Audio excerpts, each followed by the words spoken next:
आज का हमारा टॉपिक है drug discovery and clinical evaluation of new drug. तो सबसे पहले हम बात करते हैं ड्रग डिस्कवरी। ड्रग डिस्कवरी का मतलब होता है कि ये ऐसी प्रोसेस है जिसमें नई मेडिसिन को आइडेंटिफाई किया जाता है और मार्केट में उसे इंट्रोड्यूस किया जाता है, उसे हम ड्रग डिस्कवरी कहते हैं। जो ड्रग डिस्कवरी है इसकी 2 स्टेजेस होती हैं। First drug discovery, second drug development. अब जो हमारा ड्रग डिस्कवरी है, ड्रग डेवलपमेंट हमारा हो रहा है, उसमें अप्रॉक्स 10 to 15 ईयर्स लगते हैं मार्केट में नए ड्रग को आने के लिए। बहुत ज़्यादा मनी हमारा इन्वेस्ट होता है किसी भी नए ड्रग को बनाने के लिए। अगर हम एंशिएंट टाइम की बात करें तो उस टाइम पे जो ड्रग होती हैं डिस्कवर होती थी, जो एक्टिव इंग्रेडिएंट्स होते थे उसको देखकर आइडेंटिफाई किया जाता था एंशिएंट टाइम में ड्रग को, और अचानक से सडनली भी डिस्कवर किया जाता था। लेकिन अगर हम आज की बात करें, नाउ डेज जो ड्रग हमारे डिस्कवर होती हैं वो जो डिसीज़ होती है उसके बेसिस पर डिस्कवर होती हैं। तो ड्रग जो हमारी है सेफ़ होने चाहिए, इफेक्टिव होना चाहिए और पोटेंट होना चाहिए। बाकी स्टूडेंट चैनल को सब्सक्राइब करिए, लाइक करिए, शेयर करिए। बाकी ड्रग डिस्कवरी जो हमारा है और डेवलपमेंट है, इसमें 6 स्टेप इन्वॉल्व होती हैं। फर्स्ट है target identification, second target validation, third lead identification, fourth lead optimisation, fifth pre clinical trial और 6th क्लिनिकल ट्रायल। तो जो हमारी 1st to 4th तक जो स्टेप्स हैं ये ड्रग डिस्कवरी है, और जो 2 स्टेज बची हैं हमारी प्री क्लिनिकल और क्लिनिकल ट्रायल, ये हमारा ड्रग डेवलपमेंट में आता है। जो क्लिनिकल ट्रायल होती है इसके भी 4 फेजेज होते हैं, फर्स्ट, सेकेंड, थर्ड, फोर्थ। अब हमारा आता है कि जो हमारी इसकी 4 स्टेप्स हैं ड्रग डिस्कवरी फेज की, तो इनकी हम बात करेंगे। टारगेट आइडेंटिफिकेशन की बात करते हैं सबसे पहले। अब जो टारगेट आइडेंटिफिकेशन, इसका मतलब होता है इसमें हम डिसीज़ को आइडेंटिफाई करते हैं, जो प्रॉब्लम है उसको आइडेंटिफाई कर रहे हैं, डिसीज़ को आइडेंटिफाई कर रहे हैं,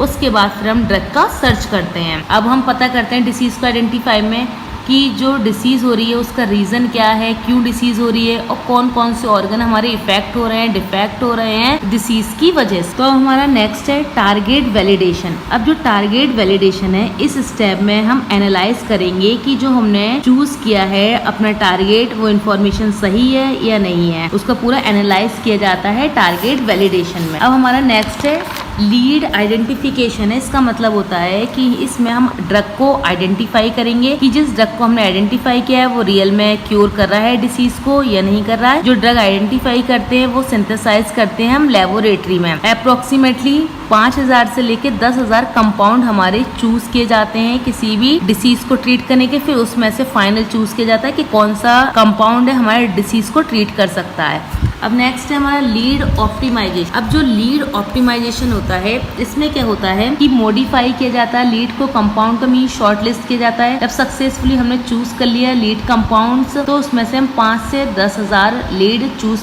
करे थे जो हमने, उसमें से हम 250 कंपाउंड को निकाल लेंगे, अलग कर लेंगे, ऑप्टिमाइज कर लेंगे। फिर अलग अलग मेथड्स हमारे होंगे, फंक्शन ग्रुप मॉडिफाई करेंगे, सार करेंगे, क्यू सार करेंगे। फिर जो हमारे 250 कंपाउंड हमने चूज किए थे उसको प्री क्लिनिकल ट्रायल के लिए सेंड कर दिए जाएंगे। अब हमारा ड्रग डेवलपमेंट। अब ये जो हमारा फेज है ड्रग डेवलपमेंट का, ये हमारा मार्केट में आने के लिए है। इसमें 2 स्टेप्स होती हैं, प्री क्लिनिकल या फिर इवैल्यूएशन फेज और clinical trial phase. Pre clinical का नाम से मतलब पता चल रहा है कि एनिमल पे ट्रायल किया जाता है, और क्लिनिकल जो ट्रायल है वो ह्यूमन बींग्स पे ट्रायल किया जाता है। तो हमारा प्री क्लिनिकल ट्रायल है वो होता क्या है, सबसे पहले टेस्ट करने से पहले ड्रग जो हम पीपल पे टेस्ट नहीं करते हैं, एनिमल पर टेस्ट करते हैं और देखते हैं कि जो ड्रग है सेफ है या नहीं है, कोई भी हार्म कॉज नहीं कर रहा है। तो उसकी सेफ्टी इफेक्टिवनेस चेक करने के लिए प्री क्लिनिकल ट्रायल किया जाता है कि फार्माकोकाइनेटिक कैसी है ड्रग की, और उसकी टॉक्सिकोलॉजी कोई प्रॉपर्टी तो नहीं है, और थेराप्यूटिक एक्शन कैसे शो कर रहा है। तो ये हमारी 2 टाइप की प्री क्लिनिकल ट्रायल होती हैं, इन विट्रो और इन विवो। तो जो इन विट्रो है, नाम से ही पता चला आउटसाइड बात कर रहे हैं हम, कि कोई भी एनिमल है उसका टिश्यू को, प्लाज्मा को हम आउटसाइड बाहर निकालेंगे, उसके बाद उसको लैब में टेस्ट करेंगे, उसे हम इन विट्रो बोल रहे हैं। और इन विवो में हम क्या करेंगे, एनिमल में डायरेक्टली इंट्रोड्यूस कर देंगे ड्रग को उसकी बॉडी में, उसे हम इन विवो बोल रहे हैं। जो एनिमल्स हमारे यूज होते हैं जो ट्रायल पर्पस के लिए गिनी पिग है, माइस है, रैट है,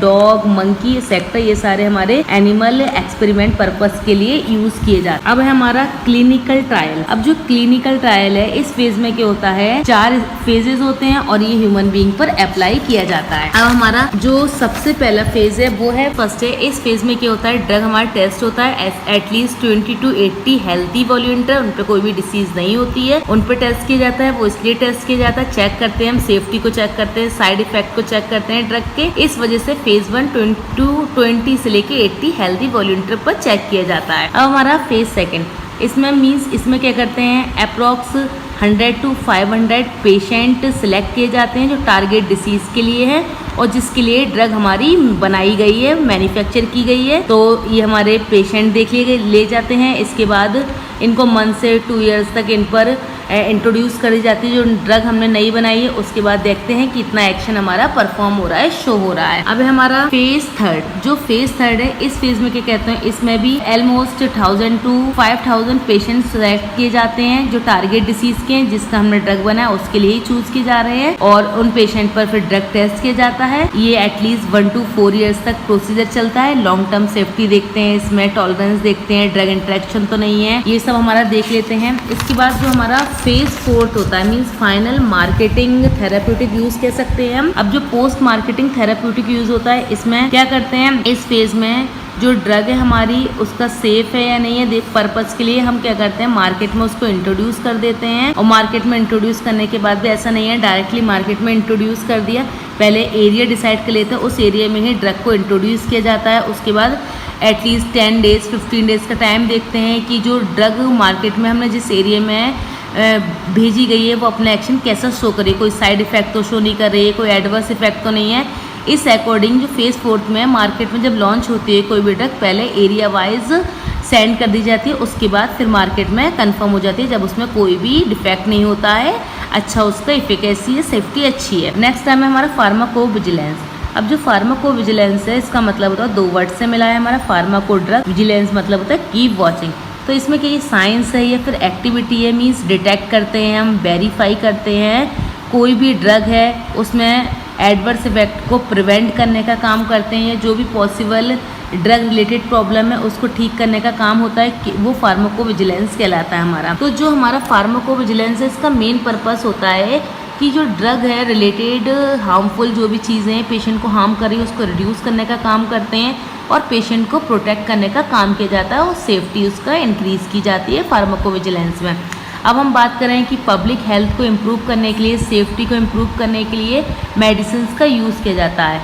अगर कोई पेशेंट है उसको कोई भी प्रॉब्लम हो रही है किसी भी ड्रग से, तो पेशेंट अपनी इंफॉर्मेशन फिजिशियन को बता सकता है और येलो फॉर्म होता है उसे फिल कर सकता है। जो येलो फॉर्म फॉर्मेट है इसमें ब्रांड नेम, कोई भी ड्रग है उसका ब्रांड नेम, मैन्युफैक्चर किसने की है, बैच नंबर क्या है, एक्सपायरी डेट क्या है, डोज उसने यूज़ की है, कितना अमाउंट यूज़ की है, दिन में वो कितनी बार यूज़ करता है ड्रग को, रूट ऑफ ड्रग एडमिनिस्ट्रेशन क्या है, फ्रिक्वेंसी क्या है, रीज़न क्या है प्रिस्क्रिप्शन का और थेरेपी डेट क्या है। तो ये सारा फॉर्म येलो फॉर्म में लिखा जाता है। और जो फार्माकोविजिलेंस होता है स्ट्रिक्टली कैरेट करती है हेल्थ केयर को, प्रोफेशन को, और देखती है कि जो पेशेंट है उसमें जो डिसीज़ हो रही है, एडवर्स ड्रग रिएक्शन हो रहे हैं, क्यों हो रहे हैं, पूरा चेक किया जाता है और चेक करने के बाद उसको एग्जैक्टली बता दिया जाता है कि जो प्रॉब्लम है क्यों हो रही है और उसको क्योर करने का पूरा रीज़न बताया जाता है। ये हमारा येलो फॉर्म फॉर्मेट में आज का हमारा लेक्चर कंप्लीट हो गया है। तो अब नेक्स्ट लेक्चर में नेक्स्ट टॉपिक हम डिस्कस करेंगे। बाकी स्टूडेंट्स चैनल को सब्सक्राइब करिए, लाइक करिए, शेयर करिए और बाकी अगर प्रीवियस वीडियो आपने नहीं देखी है तो प्रीवियस वीडियो को भी देखिए। और बाकी कोई भी टॉपिक अगर आपको पहले पढ़ना हो तो आप कमेंट बॉक्स में कमेंट कर सकते हैं।